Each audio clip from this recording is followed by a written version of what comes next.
नमस्कार दोस्तों, हमारे YouTube चैनल पर आपका स्वागत है। हमारे जीवन में कई बार हम खुद को एक तकलीफ समय में पाते हैं।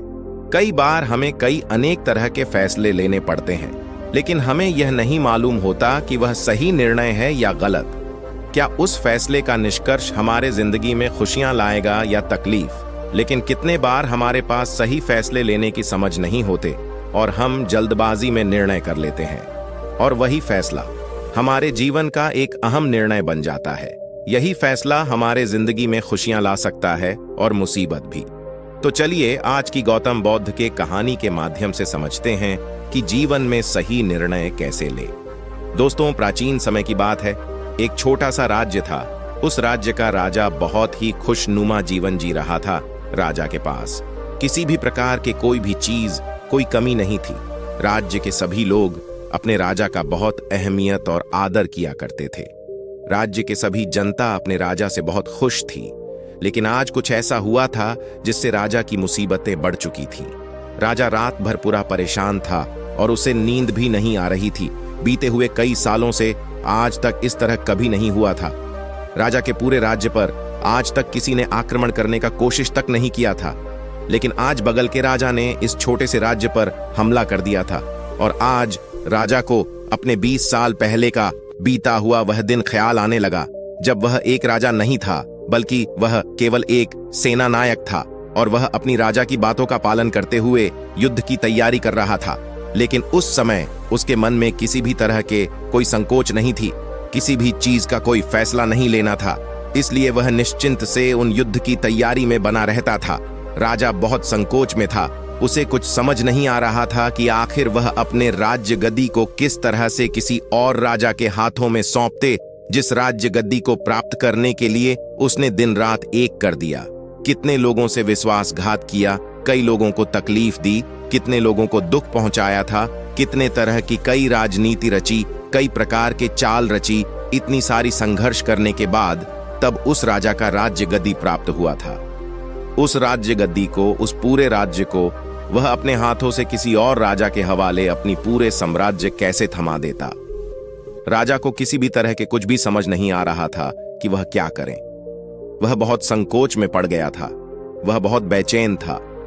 रात के वक्त था और वह अपने कमरे में इधर उधर टहल रहा था, लेकिन उसे कोई तरकीब नहीं समझ आ रहा था। राजा यह चीज बहुत अच्छी तरह से जानता था कि बात केवल मेरी राज्य गद्दी की नहीं है, यह बात पूरे राज्यवासियों की है। राजा ध्यान करना जानता था। वह बार बार ध्यान करने का कोशिश भी किए जा रहा था ताकि वह शांत हो सके, उसका मन शांत हो सके और वह अपनी अंदर की बातों को सही से समझ सके। उसने कितनी बार कोशिश भी किया, लेकिन हर एक दफा उसे असफलता ही देखने को मिली। वह अपने मन की बात, इसका मतलब वह अपनी अंतरात्मा की बातें समझने में न कामयाब रहा, जिसके वजह से वह बहुत बेचैन था और वह तनाव में था और बहुत ही संकोच में था। वह समझ नहीं पा रहा था कि आखिर वह क्या निर्णय करें, और उसके पास अब बहुत ही कम वक्त भी बचा हुआ था। केवल उसके पास आज रात भर का ही वक्त था। कल सूर्योदय होते हुए ही बगल के राज्य उस पर हमला कर देगा। यदि वह केवल अपने लिए निर्णय करता है तो इस साम्राज्य के हजारों जनता की जान पर मुसीबत बन सकती है, और यदि वह इस पूरे राज्य के लिए सोचता है तो उसे बगल के राज्य के राजा के सामने नतमस्तक होना पड़ेगा। उस राजा का सम्मान करना होगा और अपने हाथों से इस राज्य गद्दी को उस राजा के हवाले करना होगा। राजा बेहद संकोच में था, बहुत ज्यादा बेचैन था। आखिरकार वह अपने महल की ऊपर बालकनी पर पहुंचा, जहां बहुत ही सुंदर हवाएं चल रही थीं। रात का वक्त था, हर एक तरफ शून्य शांत था, सन्नाटा थी। राजा ने बालकनी में पहुंचकर आसमान की तरफ देखा। आसमान में एक पंछी निसंकोच होकर आसमान में उड़ रही थी, अपनी ही जीवन के खुशियां में, अपने ही अंदाज में। उस पंछी को बोलने वाला कोई नहीं था। उस पक्षी को देखकर राजा को यह महसूस हुआ कि जब तक कोई आदमी अकेला रहता है तब तक वह बहुत ही खुश होता है, अपने आप के मगम में रहता है। उसे किसी तरह की कोई जिम्मेदारी नहीं उठानी पड़ती। वह कभी भी जब चाहे, जैसा चाहे वैसा निर्णय ले सकता है।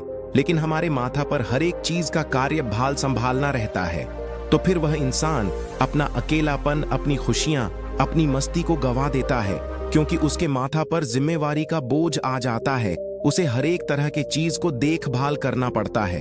उसे हर एक चीज के बारे में समझनी पड़ती है और ऐसे में बहुत से लोगों को सोच समझकर ही कोई फैसला लेना है पड़ता है। काफी वक्त गुजर चुका था और अब तक राजा ने किसी भी तरह का कोई फैसला नहीं लिया था, और जब राजा को कोई भी तरकीब नहीं दिखाई दी तो वह अपना घोड़ा लेकर अपने गौतम बौद्ध के कुटिया की ओर निकाल पड़ा। राजा के महात्मा भी बहुत कठोर थे। उन्होंने पहले से ही राजा को यह जानकारी दे रखी थी कि जब तक कोई ऐसी परेशानी ना पड़े, जब तक तुम्हारे पर ऐसी कोई को बड़ी मुसीबत ना आ जाए कि तुम्हें मेरी जरूरत पड़ जाए, तब तक तुम मेरे पास यहाँ पर कभी मत आना। राजा अपना घोड़ा लेकर कुटिया पहुंचा।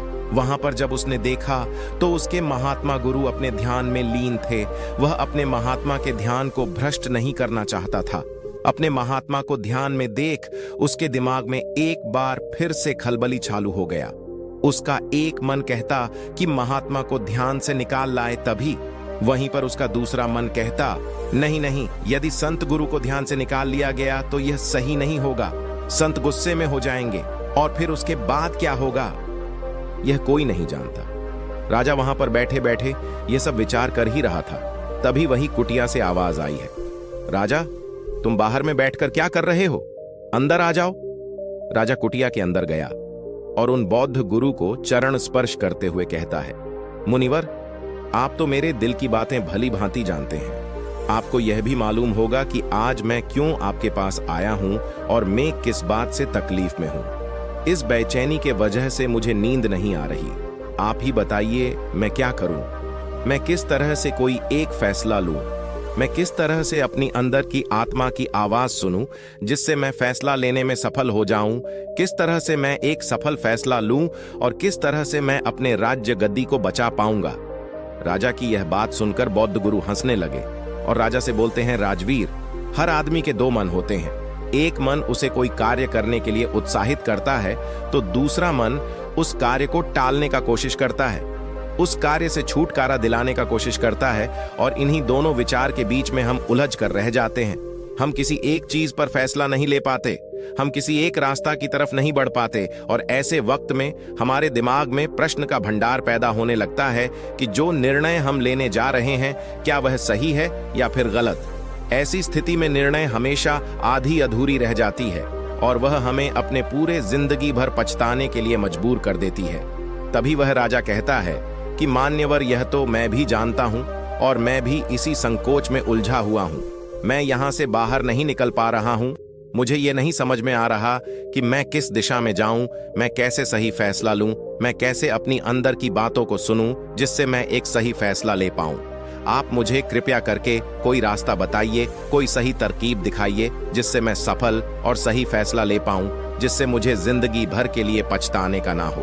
तभी बौद्ध गुरु उसे राजा की बात सुनकर एक बार फिर हंसने लगते हैं और राजा से कहते हैं, हे राजवीर, जिंदगी में कोई भी निर्णय गलत या सही नहीं होता। ये तो हमारे मन की संयम है, ये तो हमारे मन का माया रूपी जाल है। सच्चाई तो यह होती है कि जो होना होता है वही होता है। हमारे और तुम्हारे निर्णय करने से कुछ भी नहीं होने वाला, कुछ भी नहीं बदलने वाला है। लेकिन फिर भी हम अपने घमंड से यह सोचने लगते हैं कि हम जैसा चाहते हैं हम वैसा ही किया करेंगे और जैसा हमें चाहिए ठीक उसी प्रकार ही होगा। हम यही सोचते हैं कि हम अपने निर्णय से संसार को बदल सकते हैं और इसीलिए हम सही और गलत फैसले के जाल में उलझ कर रह जाते हैं और हम कोई भी कार्य आगे नहीं कर पाते, कोई भी फैसला नहीं ले पाते। लेकिन सच्चाई भी तो यही है कि निर्णय कभी भी गलत और सही नहीं होता। सोच लो कि आज तुमने गलत निर्णय ले भी लिया तो भी तुम्हें भविष्य में आने वाले समय में तुम्हें सही ज्ञान ही देगा, और यदि तुमने एक सही निर्णय ले लिया तो वह तुम्हारे जीवन के लिए काम बन जाएगी और वह तुम्हारे लिए भविष्य का मार्ग भी खोल देगी। देखा जाए तो सही मायने के तौर पर दोनों ही परिस्थितियों में तुम्हारा ही लाभ होगा, तुम्हारी ही फायदा है कम से कम। ऐसे में तुम एक स्थान पर रुके हुए तो नहीं हो, तुम्हारा दिमाग इस संकोच में उलझा हुआ तो नहीं है, तुम इस माया जाल से बाहर निकल चुके हो। तभी वह राजा उन बौद्ध संत से कहता है, हे मुनिवर, आप कहना क्या चाहते हैं? आप कहावतें तो नहीं कह रहे कि मैं बिना सोच समझ के कोई भी फैसला ले लूं? क्या ऐसा करना बेवकूफी का कारण नहीं होगा? आज मेरे पास हजारों लोगों की जिम्मेवारियां हैं, और मैं ऐसे ही कोई भी निर्णय कैसे ले सकता हूं? तभी बौद्ध हंसते हुए राजा से कहते हैं, हे राजवीर, तुम मेरी बात समझ नहीं रहे हो। मैं तुमसे ऐसा नहीं कह रहा कि तुम सोच समझकर फैसला मत लो, बल्कि मैं तो यह कह रहा हूं कि अच्छी तरह से सोच समझकर फैसला लो और अच्छी तरह से विचार करने के बाद, पूर्ण रूप से मंथन करने के बाद तुम अपने दोनों विचार को एक दिशा पर सहमत करवाओ। यदि तुम अपने दोनों विचार को एक फैसला पर ला पाते या एक कार्य के लिए और एक ही रास्ता में ला पाते, तो वही निर्णय तुम्हारी अपने मन का फैसला होगा। तुमने कई दफा यह एहसास तो किया ही होगा कि किसी कार्य में तुम्हारा मन तो कर रहा है, लेकिन दिमाग तुम्हारा साथ नहीं दे रही। दिमाग तुम्हारा कुछ कुछ समय पर रुकावट बन रही है, और ऐसी स्थिति में हमारे मन और हमारी विचार के बीच संघर्ष चल रहा होता है। लेकिन यहाँ पर जानने वाली बात यह है कि जो बातें तुम्हारे मन से उत्पन्न हो रही हैं, वही बात तुम्हें सही मार्ग पर ले जाना चाहती है। वहीं पर तुम्हारी विचार किंतु परंतु करके उस मार्ग को साफ करना चाहती है, सभी सवालों का निवारण करना चाहती है। जैसे मान लो कि तुम एक जंगल में जाना चाहते हो, जहां पर तुम्हें यह जानकारी मिली है कि वहां बहुत अधिक हीरे जेवरात है, लेकिन इसके लिए तुम्हें बड़े बड़े चट्टानों से होकर जाना होगा। तुम्हारा मन वहां जाने के लिए तैयार है, वह हीरा को लेना चाहता है, लेकिन तुम्हारी दिमाग तुमसे यह कह रही है, जंगल बहुत घनघोर है और बहुत विषैले जीव जंतु भी हैं। वहां पर अलग अलग तरह के खतरनाक सांप भी रहते हैं, अनेक प्रकार के शिकारी जानवर भी रहते हैं, और उसका मार्ग भी सुरक्षित नहीं है।